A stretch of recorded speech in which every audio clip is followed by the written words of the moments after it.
Vítajte na kanáli Čínska astrológia. Pri pravidelnej mesačnej prognóze vás víta inžinierka Adriana Nemetová, profesionálny astrológ. Po jemnom a pomerne harmonickom mesiaci Kozy s Jinovou vodou budú od 7. augusta do 7. septembra otvorené brány celkom iným energiám. A poviem vám to hneď na rovinu, tento mesiac pokoj a rovnováhu veľmi slúbiť nemôžem. Prichádzajú veľmi silné, rozhodné energie. Prichádza opica a s ňou energia jangového dreva. Jasné smerovanie v nejasnom prostredí, alebo genialita, ktorá tancuje na hrane chaosu. Predtým, ako si priblížime energie mesiaca, si pripomeňme, že sme v období, keď sa mení polarita energií. Yang ustupuje a prichádza energia Jinová. Čiže už nám nevládne energia ohňa, ale nastupuje jeseň, energia kovu. Už nie je v prvom rade rast, kvitnutie, ale už sa blížime k obdobiu zberu úrody. Energie sa sťahujú akoby dovnútra a aj my potrebujeme voliť iný prístup, iné aktivity. Ubehlo 6 mesiacov roku hada. Už môžeme zhodnotiť, čo sme dosiahli. Už vieme aj to, ako na nás táto energia vplýva. Posunula nás jemne alebo menej jemne. A teraz je ten správny čas, aby sme si položili otázku. Je toto to, čo som naozaj chcela? Alebo to robím len preto, lebo to musím a myslím, že ostatní to do mňa očakávajú. Pamätajte, prekážky znamenajú, že možno nie idete v súlade s vlastnou cestou, ale ešte je čas prehodnotiť smer. A ak ste ešte nezačali nič robiť, tak sa opýtajte, že na čo ešte čakáte. A to, že mesiac začína v prípravný deň, hovorí jasne, to, čo teraz budeme robiť, dáme základy nášmu smerovaniu minimálne na 3 mesiace. A ten rok konia s jangovým ohňom sa už nezadržateľne blíži. A to, že aká to bude jazda, záleží len od nás. V skupine Budujeme si budúcnosť sú zadarmo dostupné pre každú energiu podklady, aby ste mohli takúto inventúru sami urobiť so svojimi energiami. A nepotrebujete k tomu nič iné, len zadarmo sa pridať do skupiny, pozrieť si, kade vaša cesta tento rok by mala ísť čo najľahšie. Charakter mesiaca vlastne určuje energia jangového dreva, ktoré sedí na opici. Sme v roku hada s Jinovým drevom, mesiaci opice s jangovým drevom a tento mesiac začína dňom opice s jangovou zemou a v hodine draka s jangovým ohňom. Jangové drevo to je mohutný strom, ktorý túži rásť slobodne, priamo, neohrozene. Lenže tento mesiac sa ocitá v akejsi takej prekérnej situácii, pretože na jednej strane je pri ňom jeho opozítor a to je jangová zem. To je vlastne tá skala, ktorá akoby mu chcela brániť v tom raste.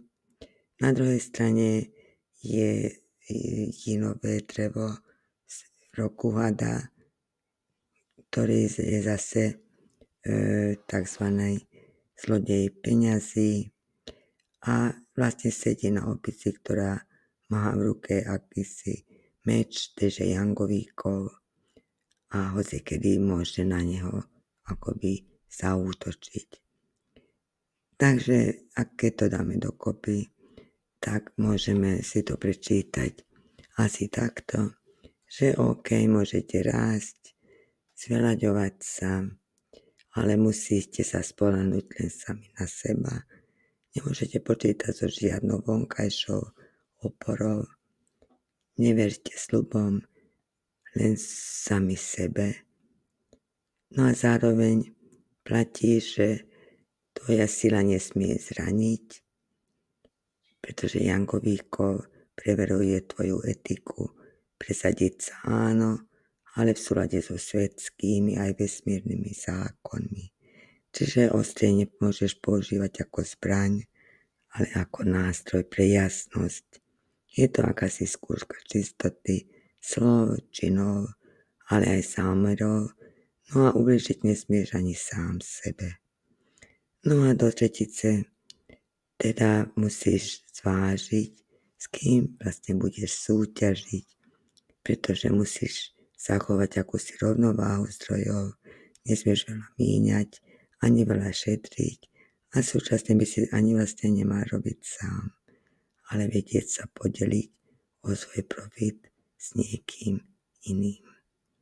Zaujímavé na tomto grafe je aj to, že nám tu absolútne chýba voda, ktorá je vlastne v tento mesiac v pozícii peňazí, ale vzniká vlastne tak skryto, takže tento mesiac nás peniaze aj tak budú veľmi zaujímať. Takže učiť sa musíme, pretože v budúcnosti len tak budeme vedieť priniesť múdre, kvalifikované rozhodnutia.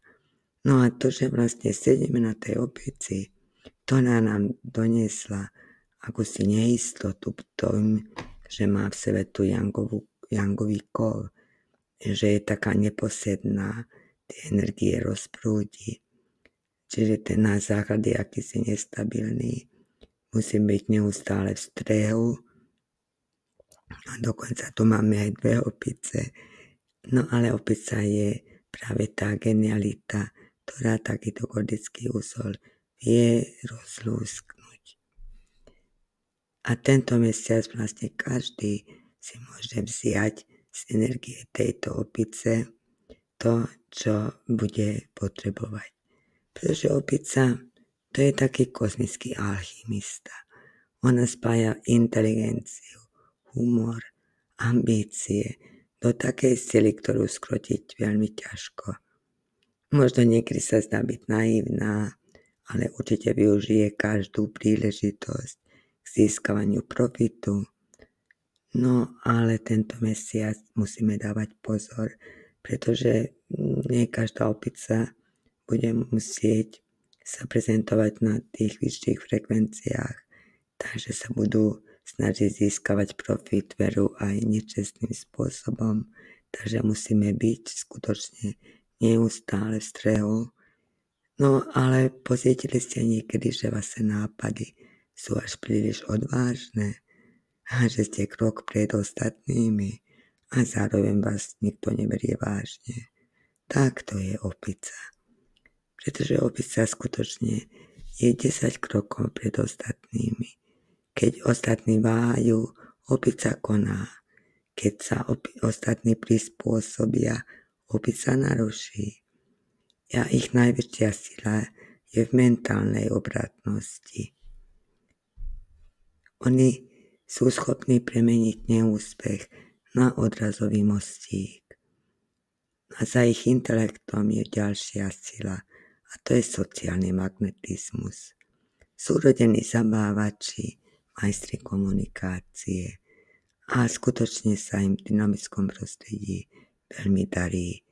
Nevyhýbajú sa riziku, vítajú chaos a používajú ho ako surovinu na premenu. No a hravosť opice si možno niektorí milia s nezodpovednosťou, ale v skutočnosti je ich humor brenením a ich smiech je formou moci. Opice vedia, ako sa zdvihnúť z neúspechu, štýlovo sa odraziť a prekamátiť tie isté systémy, ktoré sa ich snažia uväzniť. Ovšem, samozrejme, hrozia nám aj nejaké tiene opice. Pamätáte sa, ako som hovorila na začiatku roka, že had chce byť s každým kamarát. Mám len 4 zvieratníky, s ktorými môžu vzniknúť problémy. A to je tiger sám so sebou, teda had, opica a potom prasiatko, to bude v novembri, ktorý bude jeho opozítor. No ale tiger a opica a had vytvárajú spolu tzv. Ohňové zrkadlo.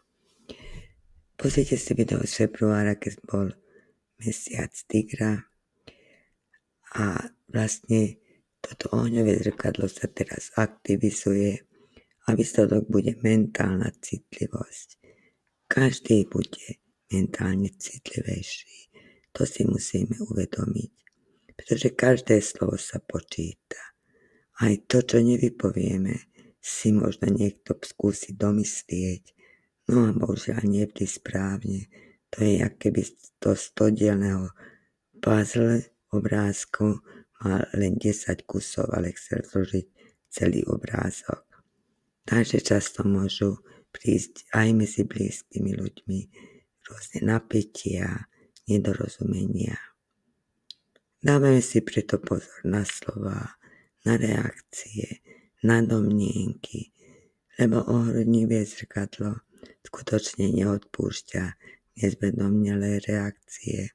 Zrkadlí len to, čo nás naozaj je. A čo je najťažšie na ňom, že všetko sa to deje vlastne len na mentálnej úrovni. Takže keď sa zbadáte, že začínate nadmerne uvažovať, rozmýšľať nad jednotlivými slovíčkami, kto, prečo, kedy, ako povedal, tak dajte tomu absolútnu stopku a venujte sa niečomu úplne inému. No čo si máme zobrať z tohto mesiaca? Tak v prvom rade zbierajte informácie, budujte základy, aby ste vedeli prijímať čo najlepšie rozhodnutia. Pred zmenami neutekajte, prijímite ich ako pozvanie. Dajte svojim nápadom priestor, aj systém a dôverujte svojmu humoru. Je to brnenie, je to sila. Takže záverom môžeme povedať, že mesiac opice neprišiel, aby nás upokojil. Prišiel, aby nás posunul, prebudil, postrčil k odvahe. Tak sa nebojme myslieť nahlas. Nech sa naše sny ozývajú jasne. A nezabúdajte, genialita často tancuje na hrane chaosu. Počúvali ste mesačnú predpoveď s Adrianou Remetovou.